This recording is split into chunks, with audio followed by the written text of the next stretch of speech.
말씀 보겠습니다. 여호수아 9장 14절에서 21절까지 말씀, 우리 한 구절씩 함께 교독하시도록 하겠습니다. 무리가 그들의 양식을 취하고는 어떻게 할지를 여호와께 묻지 아니하고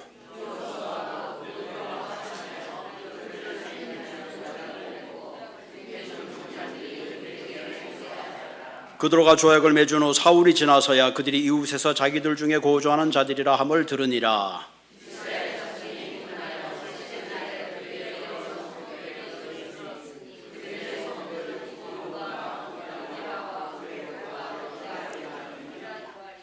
그러나 회중 족장들이 이스라엘 하나님 여호와께로 그들에게 맹세했기 때문에 이스라엘 자손이 그들을 치지 못한지라. 그러므로 회중이 다 족장들을 원망하니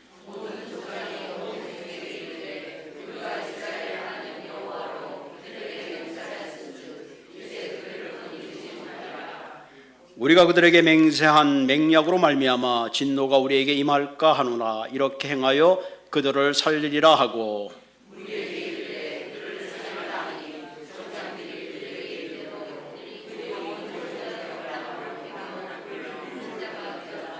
아멘. 이 시간에 우리 성가대 찬양해 주시겠습니다.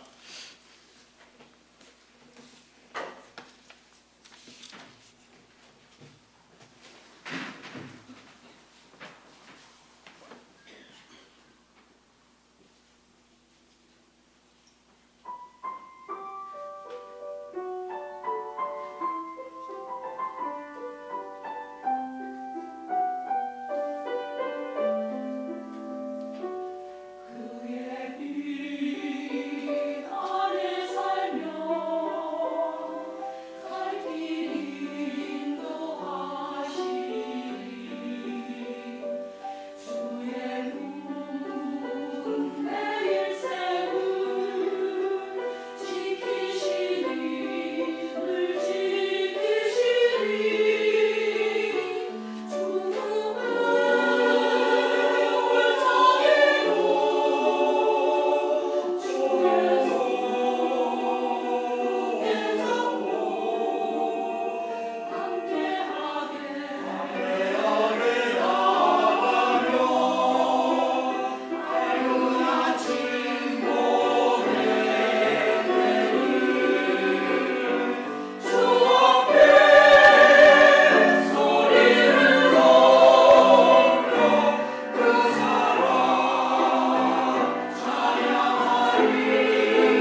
성가대 귀한 찬양 감사합니다. 성가대 가사 중에 엎드려 기도하면 주님 들으시리. 너무 은혜가 되지 않아요? 내가 엎드려서 기도하면 내가 무엇인데 하나님이 나의 기도를 들으실까? 그죠? 우리 인생을 행복하게 사는 길은 하나님 앞에 엎드리는 겁니다. 문제 앞에 엎드릴 때에 하나님께서 문제를 해결해 주시고 모든 것이 협력하여 선이 되게 해 주십니다. 이분이 바로 우리가 믿는 하나님이십니다. 요즘 계속해서 우리 여호수아서를 묵상하고 있는데요, 여러분 집에서 여호수아를 한번 여러 번 읽고 오세요. 그럼 성경 읽을 때에 마치 자동차 내비게이션이 있지만 지도를 알고 내비게이션을 따라가는 거하고 지도를 모르고 내비게이션을 따라가는 거하고 좀 다릅니다. 그러면은 내가 지도를 알면 내비게이션 해도 제대로 가르쳐 주는구나 알 수 있지만 모르면 그냥 가는 거죠. 마찬가지입니다. 우리가 성경을 미리 쫙 읽고 오시면 여러분 설교를 들을 때에 은혜가 배가 되는 줄로 믿습니다. 오늘 설교 제목이 누구나 실수할 수 있다. 누구나 실수할 수 있다. 미국에 살다 보면 my mistake 이런 말 많이 듣잖아요. 내가 잘못했다, 내가 실수했다, 그런 얘기를 많이 듣습니다. 이 실수와 실패는 비슷한 단어 같지만 사실은 달라요. 실패는 어떤 목적에서 fail 했을 때 그걸 실패죠. 목적을 달성하지 못할 때 우리는 실패했다. 이스라엘 백성들이 아이성에 쳐들어갔지만 그 성을 점령하지 못한 것, 그것이 실패입니다. 그런데 실수는 뭐예요? 어떤 그 목적을 달성하는 과정입니다. 그 과정에 뭔가 방법이나 그것이 잘못된 거, 그것을 우리는 실수라 그렇게 합니다. 그래서 우리는 인생의 과정에서 많은 실수를 할 수 있어요.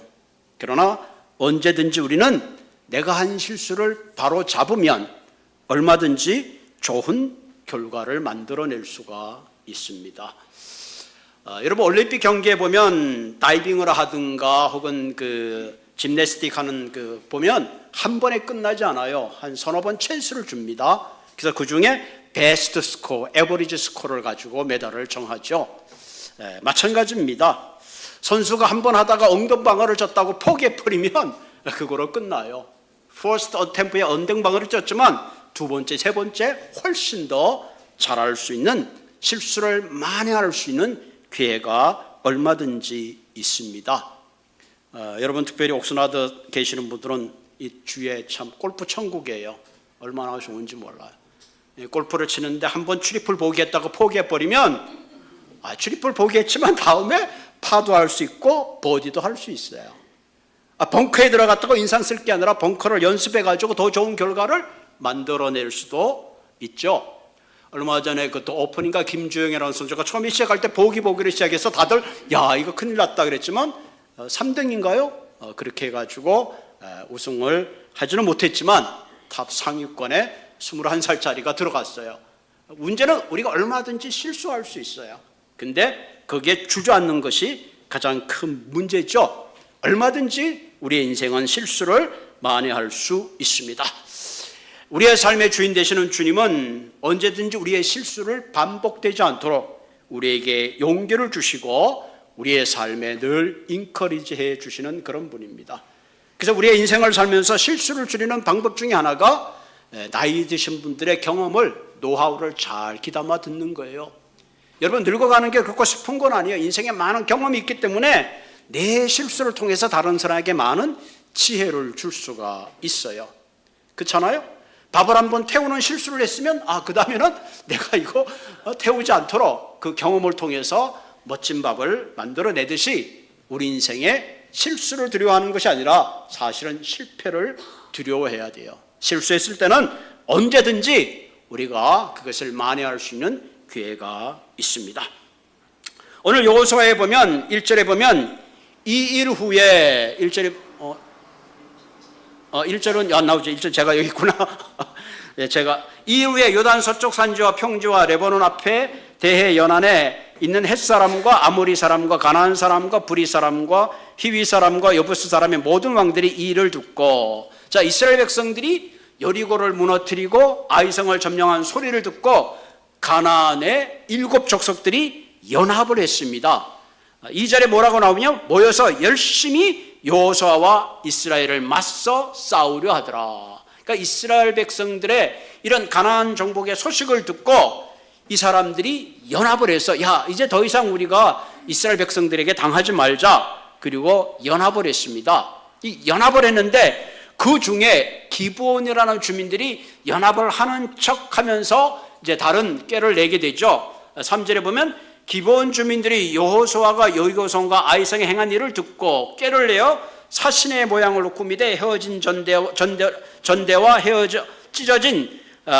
찢어져 기운 가죽 포도주 부대를 나귀에 싣고 그 발에는 낡아서 기운 신을 신고 낡은 옷을 입고 다 마르고 곰팡이가 난 떡을 준비하고 여호수아가 이르되 이스라엘 사람들이 우리는 먼 나라에서 왔나이다. 이제 우리 조약을 맺읍시다 하니. 자, 이스라엘의 소식을 듣고 이 가나안의 족속들이 연합하고 있는데 기브온 주민들이 꾀를 냈습니다. 막 곰팡이 난 빵을 가지고 해진 신발을 신고 한마디로 그냥 다 찢어진 포도 가죽 부대를 가지고 여호수아에게 찾아가서 우리는 아주 먼 곳에서 왔습니다. 그러니 우리하고 화친을 맺읍시다. 그렇게 지금 위장을 하고 화친을 청합니다.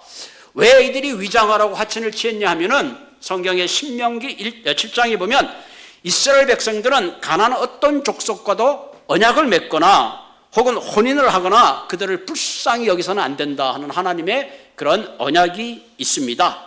그런데 예외 조항이 있는데 신명기 20장 이하에 보면 그 대신 먼 곳에 가나안 족속에 속하지 않은 멀리서 온 족속이 있다면 그들하고 화친을 맺어도 좋다. 그런 게 있어요. 아마 그러니까 이 기브온 족속들은 그 사실을 알고 자기들이 가나안 족속이라는 사실을 알면 여호수아와 화친을 맺을 수 없으니까 우리는 아주 먼 곳에서 왔습니다 하고 철저하게 준비를 해가지고 와서 지금 여호수아와 족당을 속입니다. 우리는 아주 먼 나라에서 왔는데요. 우리는 하나님께서 애굽에서 당신들을 노예에서 해방시킨 것도 들었습니다. 심지어는 지금 헤스본의 왕 시온과 심지어는 바산왕 옥을 굴복시키고 당신들이 여리고성을 무너뜨리고 아이성을 무너뜨리고 하나님이 당신이 이 여리고 가나안 땅과 가나안 모든 백성을 당신에게 주었다는 사실을 우리는 익히 들어 알고 있습니다. 그러니 우리는 지금 당신과 조약을 맺고 당신의 종이 되기를 원하오니 우리랑 화친해 주십시오. 그렇게 얘기를 하는 거예요.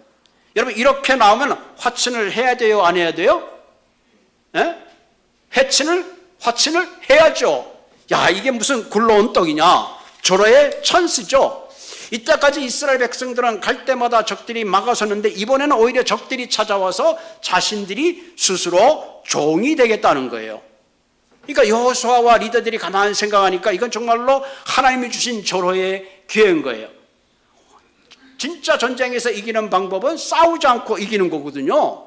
그러니까 외교적인 실리를 따져봐도 이건 너무나 좋은 거예요. 그래서 여호수아와 그 리더들이 기브온 백성들과 드디어 화친을 맺었습니다. 그 다음부터 얘기가 나와요. 14절에 무리가 그들의 양식을 취하게는 어떻게 할지를 여호와께 묻지 아니하고, 이 대목이 참 재밌죠. 어찌할지를 묻지 아니하고. 왜 묻지 않았을까요? 너무나 좋은 조건이에요. 너무나 좋은 조건. 15절에 여호와가 그들과 화친하여 그들을 살리라는 조약을 맺고 회중 족장들이 그들에게 맹세하였더라. 이거는 뭐 따져볼 것도 없어요. 그래서 이 사람들은 여호와는 하나님께 묻지 않고 덜커덕 조약을 맺었습니다.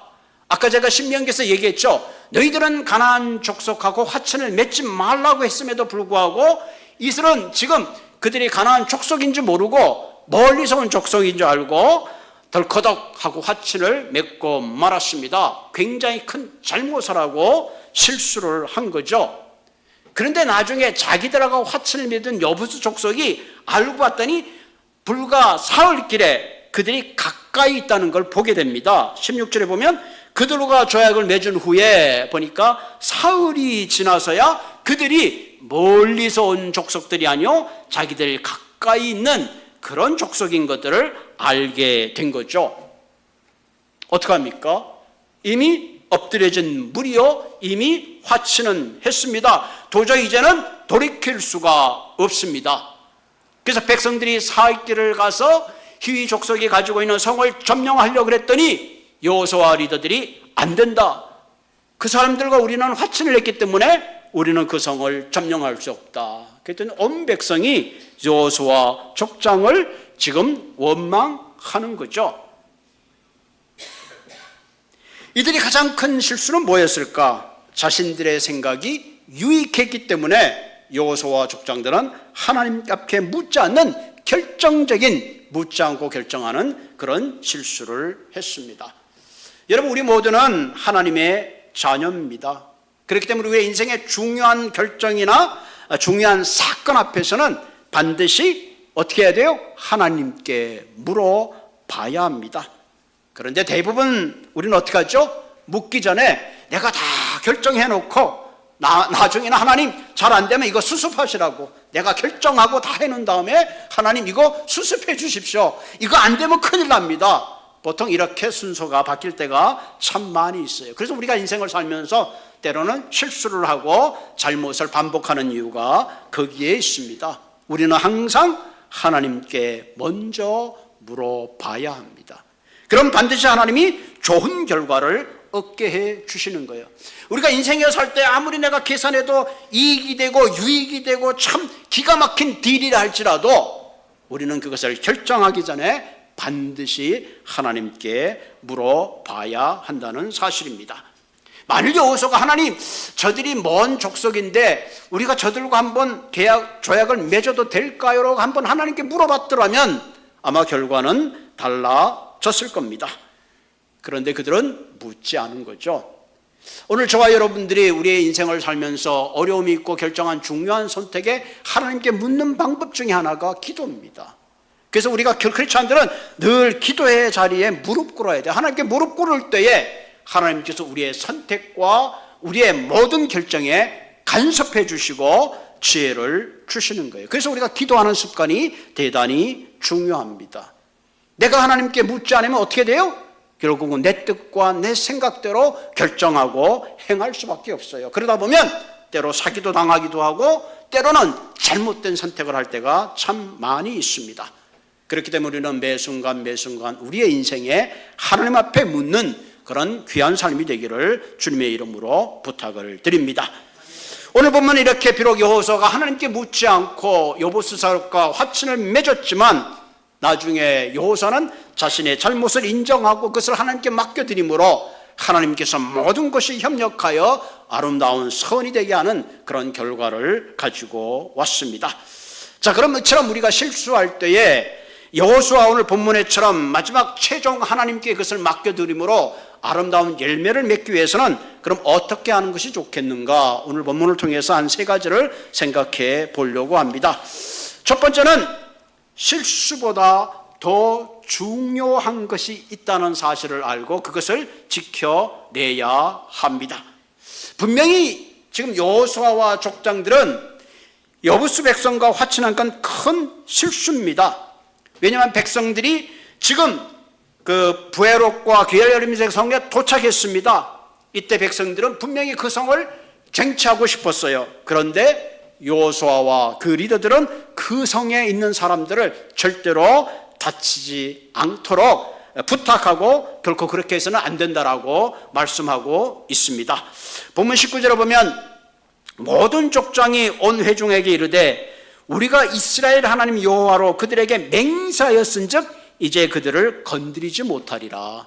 우리가 그들과 화친을 하고 맹세했기 때문에 더 이상 그들을 건들거나 그들을 해쳐서는 안 된다. 그렇게 말을 하고 있습니다. 아마 그 백성 중에 이렇게 얘기하는 그 여부스족은 당신들을 속였기 때문에 아마 지금 그들을 건드린다 할지라도 하나님이 용서하실 것입니다 라고 아마 설득했을지도 모릅니다. 그러나 오늘 중요한 것은 이들이 여부스족과 맺은 화칙은 단순한 외교적인 언약을 넘어서서 하나님의 이름으로 맺은 언약이기 때문에 그것을 결코 파괴할 수가 없었던 겁니다. 이 언약이란 말은 히브리 원어로 베릿이라는 이 단어인데 이것은 하나님과의 맺은 언약입니다. 그래서 성경 말씀에 보면 하나님과 맺은 언약은 내가 어떤 불이익을 당하고 수치를 당할지라도 하나님과의 그 언약을 파괴할 수 없도록 그렇게 규정하고 있습니다. 이것이 본문에서 우리에게 주는 귀한 하나님의 언약에 대한 교훈이죠. 내가 비록 실수로 맺은 썩은 언약이라 할지라도 하나님과의 언약은 반드시 이행해야 된다는 사실입니다. 다시 말하면 실수보다 더 중요한 것이 진실한 언약에 대한 책임을 지는 거죠. 만약에 실수를 만회하기 위해서 여호수아가 그래 우리는 쏘갔어, 그래 여부스 성에 쳐들어가서 그들을 다 사로잡든지 그들을 파괴하자, 그러면 어떻게 해요? 여호수아가 하나님과 맺었던 그 백성과 맺었던 신실성이 깨어지고 마는 거죠. 여기서 우리는 중요한 사실을 알아야 합니다. 실수보다 더 중요한 것은 실수를 바로 잡을 수 있는 신실성이 필요합니다. 여러분 성경에 보면 다윗도 큰 실수를 했잖아요. 우리아의 아내, 자신의 충직한 종이던 우리아의 아내를 보고 큰 실수를 했습니다. 그랬을 때 만약에 다윗이 거기서 그 실수를 만회하고 그 돌아섰으면 좋은데 그 실수를 은폐하기 위해서 결국은 충실한 우리아를 전쟁터에 보내서 죽이게 되고 결국은 그 부인을 데리고 와서 취하게 되죠. 그 결과로 어떻게 됐어요? 다윗의 집안에는 피바람이 불었잖아요. 암논이 누이를 겁탈하는 일이 생기고 결국은 그 다음에 압살롬이 아버지에 번역해서 전쟁을 일으키는 그런 참혹한 일이 벌어지고 말았습니다. 여러분 우리가 실수보다 중요한 것이 약속이고 신실성이죠. 만약에 크리스찬들이 우리가 하나님 앞에서의 신실성을 잃어버리면 세상에 도전할 것이 아무것도 없습니다. 저와 여러분들은 교회에서 신실한 성도가 아니라 세상에 나가서도 신실한 백성이, 신실한 사람이 되어야 돼요. 그래서 예수 믿는다 그러면 저 사람은 신실하고 정직한 사람이요, 한 번 약속하면 그 약속을 지키는 사람이다, 그런 브랜드네임을 가져야 된다는 사실입니다. 비록 우리는 상대가 실수했더라도 그 실수로 형제를 탓하게 될 때에 실수보다 형제의 관계가 깨어지고 마는 겁니다. 상대가 실수했을 때 그것을 덮어주었을 때 사랑의 관계가 지속되어지는 거예요. 그러니까 우리가 실수보다 더 중요한 게 있는데 그것은 뭐예요? 관계가 깨어지지 않게 하는 거예요. 누구나 잘못할 수 있어요. 그럴 때 서로가 용납하고 용서할 때 오히려 그 실수가 서로의 관계를 더 가깝게 하고 서로를 세워가는 아름다운 그런 관계가 될 수가 있습니다. 그런데 우리는 대부분 어떻게 합니까? 상대방의 실수에 대해서 응징하다 보면 소중한 관계가 깨어지고 말합니다. 여러분 소중한 관계를 세우는 데는 굉장히 시간이 걸려요. 그런데 한순간 서운한 마음이 들고 한순간 그냥 화가 나서 그 실수를 지적하게 되면 그것을 회복하기는 얼마나 어려운지 모릅니다.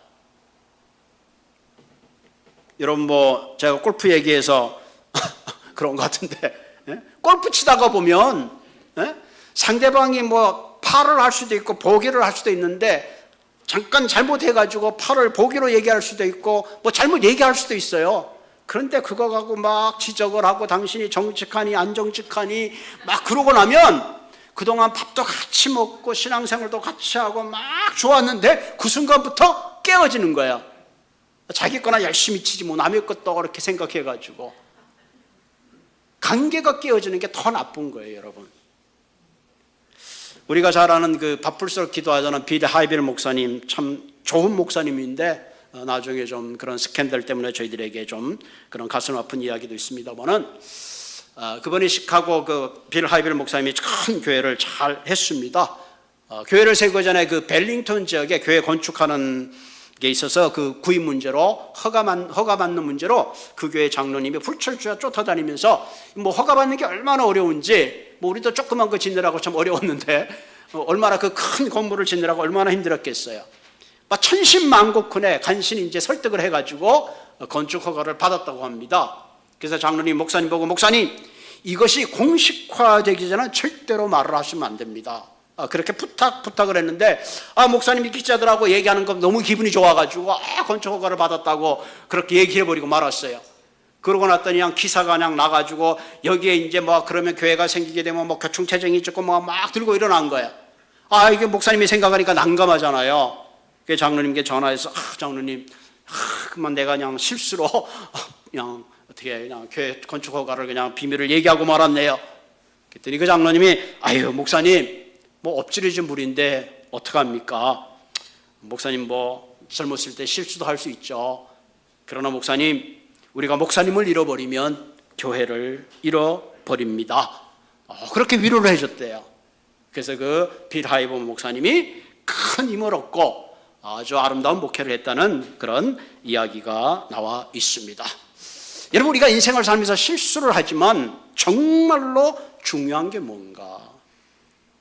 우리는 거기서 관계를 지키고 사랑을 지키고 또 사람을 지키는 그러나 아름다운 삶을 살 때에 우리의 실수를 반복하지 않고 새로운 관계를 이루어갈 줄로 믿습니다. 사람은 누구나 실수할 수 있어요. 그 실수를 자꾸 지적하면 관계가 깨어집니다. 그러므로 오늘 이 말씀을 통해서 우리 모두는 서로의 실수를 용서하고 용납하고 사랑의 공동체를 만들어 가시는 그런 모든 분들이 되시기를 바랍니다. 두 번째, 우리가 실수를 넘어서는 두 번째 방법은 그 실수에 책임을 져야 돼요. 책임을 져야 돼요.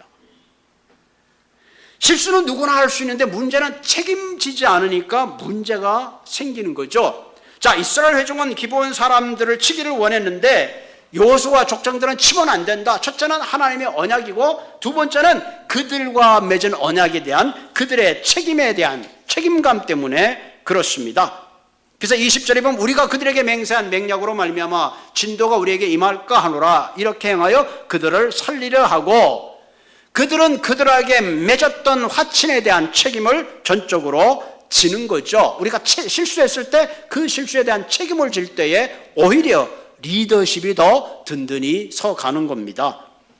시편 15편 4절에 보면 그 마음에 소원한 것은 해로울지라도 변치 않은 자가 하나님의 장막에 거하는 자라. 그죠?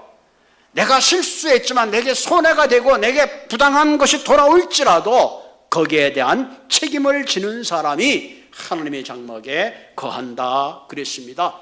나중에 이야기지만 사울 왕이 나중에 그 기브온 사람을 죽이잖아요. 그래서 다윗 시대에 3년 동안 극심한 기근이 들어옵니다. 왜? 기브온 사람을 죽이지 않겠다고 그 언약과 맹세를 깨고 말았습니다. 사무엘 하에서 보면. 그래서 반드시 자신의 어떤 실수에 대한 책임을 지는 게 참 필요합니다. 요즘 어떤 그 권사님하고 얘기하다 목사님 요즘 한국에 너무 그냥 묻지마 칼부림이 일어나가지고 막 두세 건씩 일어나서 정말 어떻게 되는지 모르겠어요. 옛날에 한국에 별로 그런 게 없었던 것 같아요. 근데 점점 무책임해지는 것 같아요. 자신의 잘못에 대해서 아무도 책임을 지려고 하지 않는 것 같아요. 어떤 일이 생기면 누구 탓이고 부서 탓이고 뭐 지방 탓이고 그렇게 해가지고는 문제 해결점이 나오지 않아요. 여러분 우리가 다른 사람을 탓한다고 결코 사회가 밝아지지 않습니다. 문제를 원망한다고 그 문제가 해결되지 않아요. 어떤 분은 이 교회는 사랑이 없어. 교회가 사랑이 없는 거냐? 내가 사랑이 없는 거거든요. 교회를 탓해서 저 교회 가도 사랑이 없는 거야. 탓한다고 문제는 해결되지 않아요. 교회 공동체가 어려울 때에 내 기도가 부족하다. 그리고 하나님께 무릎 꿇을 때 문제가 생기는 거예요. 가정에 문제가 있을 때 당신을 탓하고 무슨 뭐 그냥 탓해봐야 가정이 화목해지나요? 그렇지 않아요. 내가 부족해서 그렇다. 다 내게 책임이 있다. 그죠? 민족의 어려움 앞에서도 마찬가지예요. 뭐 대통령을 탓한다고 하루아침에 뭐 달라지나요? 내가 민족을 위해서 국가를 위해서 더 기도해야지. 이런 마음으로 하나님 앞에 엎드릴 때에 거기에 진정한 문제의 해결책이 생긴다는 사실입니다.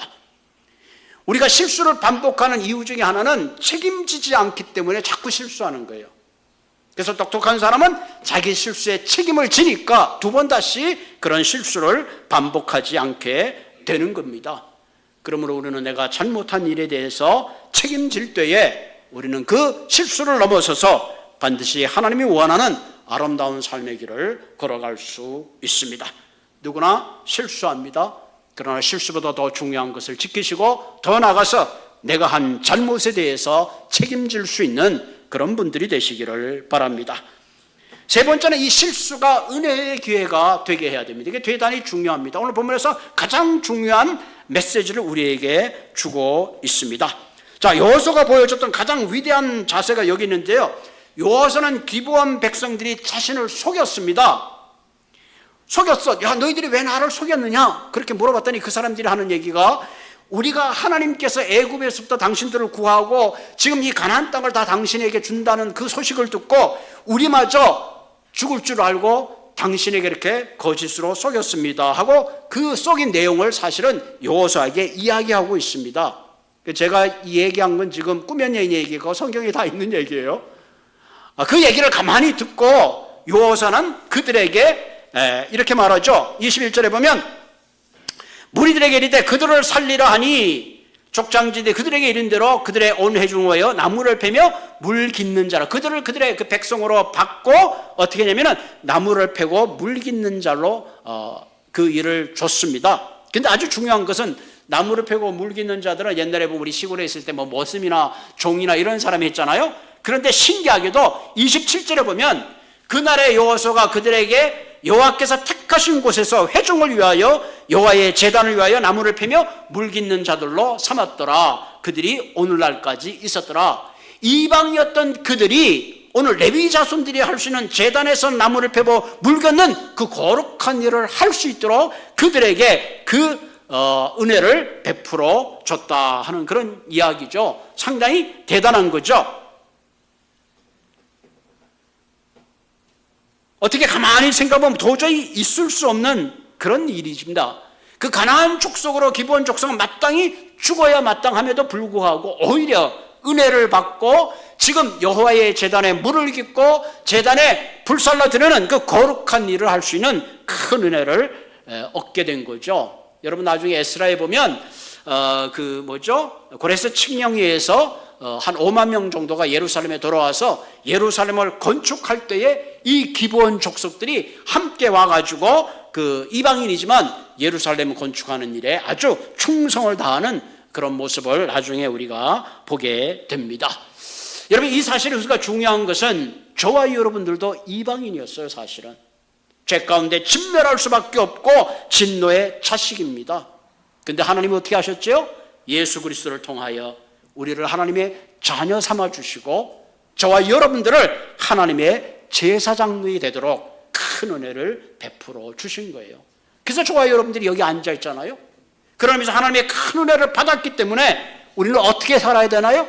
상대방의 실수를 응직하고 들추어내는 삶이 아니라, 언약을 파괴하는 삶이 아니라 진정 서로의 실수를 덮어주고 용서하고 은혜를 나누는 그런 삶을 우리는 살아야 된다는 사실입니다. 왜? 예수 그리스도의 보혈이 나의 실수를 덮어주고 나의 허물을 덮어주고 나의 죄를 용서해 주었기 때문에 그렇습니다.